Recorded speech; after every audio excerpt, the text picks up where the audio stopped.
Corona के लगातार बढ़ते मामले से देश में हाहाकार मचा हुआ है और दिल्ली में भी अब स्थिति बेकाबू हो चुकी है, जिसके चलते ऑक्सीजन और दवाइयों की भारी किल्लत हो गई है और लोग ऑक्सीजन के लिए लंबी लंबी लाइन लगाकर कई कई घंटे अपनी बारी का इंतजार कर रहे हैं। इस दौरान लोगों ने न केवल अपना दर्द बयान किया, बल्कि लोगों ने सरकार तंत्र को भी जमकर कोसा और ऑक्सीजन प्लांट पर प्रशासन की मिलीभगत से धांधलेबाजी का भी आरोप लगाया। अंदाज़ा साफ लगाया जा सकता है कि दिल्ली में ऑक्सीजन की किल्लत से लोग किस कदर जूझ रहे हैं। देश की राजधानी दिल्ली में कोरोना महामारी की दूसरी लहर ने विकराल रूप ले रखा है। दिन ब दिन कोरोना मरीजों की बढ़ती संख्या ने शासन से लेकर प्रशासन तक की नींद उड़ा रखी है। आलम यह हो गया है कि राजधानी दिल्ली के तमाम अस्पतालों में आईसीयू बेड की समस्या, दवाइयों की किल्लत और ऑक्सीजन की कमी जैसी समस्याओं से जूझना पड़ रहा है। जबकि दूसरी ओर दिल्ली के तमाम ऑक्सीजन प्लांट में ऑक्सीजन सिलेंडर के लिए एक लंबी फहरिस्त देखी जा सकती है। कुछ ऐसा ही नज़ारा दिल्ली के बवाना स्थित अग्रवाल ऑक्सीजन प्लांट का भी देखने को मिल रहा है। यहाँ दूर दूर तक लोगों की एक लंबी कतार देखने को मिल रही है। हालांकि दिल्ली के तमाम ऑक्सीजन प्लांट की तस्वीर कुछ ऐसा ही दिखाई दे रही है।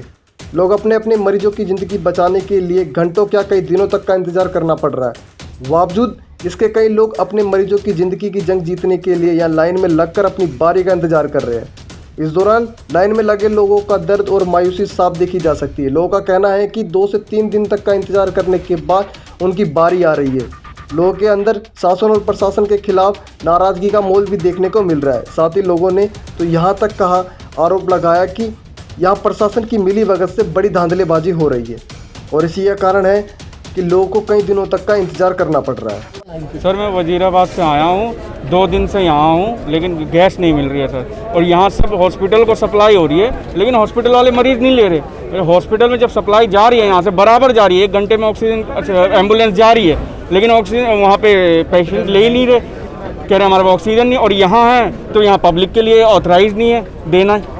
सब बंदे यहाँ खड़े 2-2 दिन से, 1-2 दिन से, ये परेशानी है सर। क्यों लग रहा है, क्या कह रहे हैं सर? नहीं समझ आ रहा हमें तो अगर हॉस्पिटल में यहाँ से जा रही है ऑक्सीजन तो कम से कम हॉस्पिटल के अंदर एडमिट करे मरीज को, लेकिन हॉस्पिटल वहाँ से मना कर दे रहा है। और यहाँ अगर हमें पब्लिक को दे रहे हैं ये गैस ऑक्सीजन, तो यहाँ कम से कम हमें दें, हम घर पे उनका ख्याल रखें। नहीं जाने वाले सर, जैसे कि अब उनमें किसी का पता नहीं लग पाता सर। जैसे एम्बुलेंस भी जा रही है, पुलिस वालों की भी जा रही है, तो उसमें हम किसका क्या गाड़ी में जितना भर के आया हुआ ना, एक गाड़ी में कल शाम से हूँ, भवाना सेक्टर 5 से हूँ, ठीक है।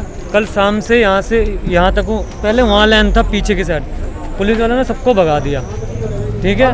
फिर भगाने के बाद फिर लाइन लग गया। पूरा इंटरव्यू, मतलब हम लोग परेशान है, पूरा भूखे प्यासे कल से यहीं पे बैठे हुए हैं और हॉस्पिटल के आ रहे हैं, कितने ट्रक भर के जा रहे हैं, मगर इधर से एक लाइन नहीं घस गई है। ऑक्सीजन की वजह से मरीज हॉस्पिटल में मर रहे हैं हमारे।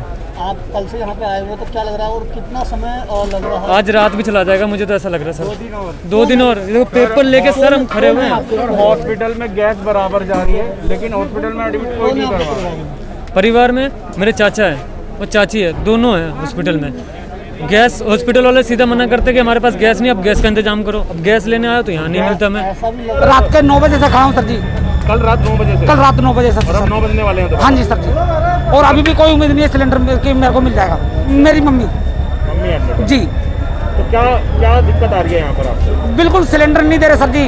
उनको बुला रहे हैं एम्बुलेंस वालों को, और 1,000 रुपये लेके 2,000 रुपये लेके उनको भरा जा रहा है, और गरीब आदमी की कोई सुनवाई नहीं हो रही सर जी। बार बार धक्के मार के बाहर कर रहे हैं। आइन से खूब शिकायतें करेंगे, खुद बाहर कर देते हैं जी सर जी। यहाँ से हम कल से आए हुए हैं अपने एक रिलेटिव के मरीज के लिए ऑक्सीजन लेने के लिए। यहाँ पर हम 12 बजे से खड़े हैं। कल रात को या दिन में? दिन में। दिन 12 बजे? हाँ जी, 7 बज चुके हैं और अभी हमें अनिश्चितकालीन तक के लिए नहीं पता कि हमारा कब नंबर आएगा। कोई नंबर देने की कोई फैसिलिटी नहीं है, प्रशासन का कोई यहाँ पे इंतजाम नहीं है।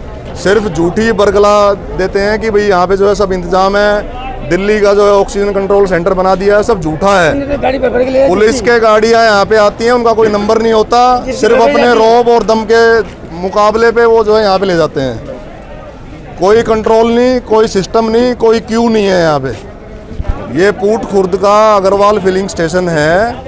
यहाँ पर बवाना के एरिया में 3 स्टेशन है, तीनों स्टेशनों पे यही हाल है। प्रशासन अपने दबदबे का दुरुपयोग कर रहा है। जबकि इस मुद्दे पर हमने इलाके के एसडीएम से फ़ोन पर संपर्क किया तो उन्होंने नियमों का हवाला देते हुए कहा कि नई गाइडलाइन के तहत हम 24 घंटे में 1400 किलो तक का ही ऑक्सीजन की सप्लाई दे सकते हैं। उन्होंने बताया कि इस 1400 किलो में 24 घंटे में केवल 50 से 60 लोगों को ऑक्सीजन रिफिल करके देते हैं, जबकि बाकी का ऑक्सीजन अस्पतालों को मुहैया कराने का निर्देश है। दूसरी ओर इस मुद्दे पर दिल्ली के कांग्रेस कमेटी लगातार अपना आक्रामक तेवर दिखा रही है।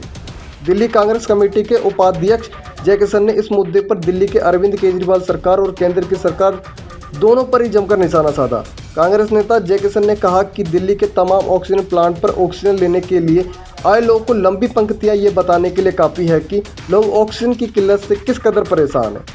उन्होंने कहा कि कोरोना महामारी के लेकर सरकार की सभी व्यवस्था किस तरह चरमराई हुई है, इसका अंदाज़ा इन लंबी कतारों को देखकर लगाया जा सकता है।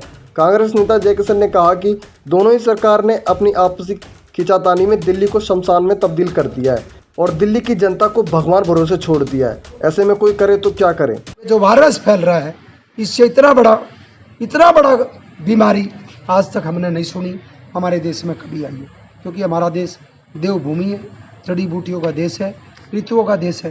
लेकिन इतनी बड़ी बीमारी पूरे तरीके से दोनों सरकार जिम्मेवार है। नंबर 1 मोदी है, नंबर 2 केजरीवाल है। पूरी इनकी जिम्मेदारी है। इनके वजह से देश में नाश हुआ है, इनके वजह से ही ये महामारी फैली है। ठीक है, धन्यवाद। ऐसे में सबसे बड़ा सवाल ये है कि वाकई में कोई सरकारी आदेश मरीज की जान से बड़ा हो सकता है या फिर लोगों के अनुसार वाकई में यहाँ पर प्रशासन की मिली भगत से धांधलेबाजी की जा रही है, जो कि जांच का विषय है। लेकिन इसमें कोई दोहराए नहीं है कि इस कोरोना काल में ऑक्सीजन की कमी एक बहुत बड़ी समस्या बनकर सामने आई है, जो शासन और प्रशासन के लिए किसी चुनौती की तरह है, क्योंकि इस कोरोना महामारी के दौरान सरकार की सभी व्यवस्था फेल साबित हो रही है, जिसका खामियाजा आम जनता को ही भुगतना पड़ रहा है। लिहाजा एक जिम्मेदार चैनल होने के नाते हम भी लोगों से यही अपील करते हैं कि घर में रहे और सुरक्षित रहे। ज़्यादा ज़रूरी होने पर ही लोग घर से बाहर निकले और मास्क लगाकर ही बाहर निकले। दिल्ली से इंडिया 1 टीवी के लिए दीपक ठाकुर की रिपोर्ट।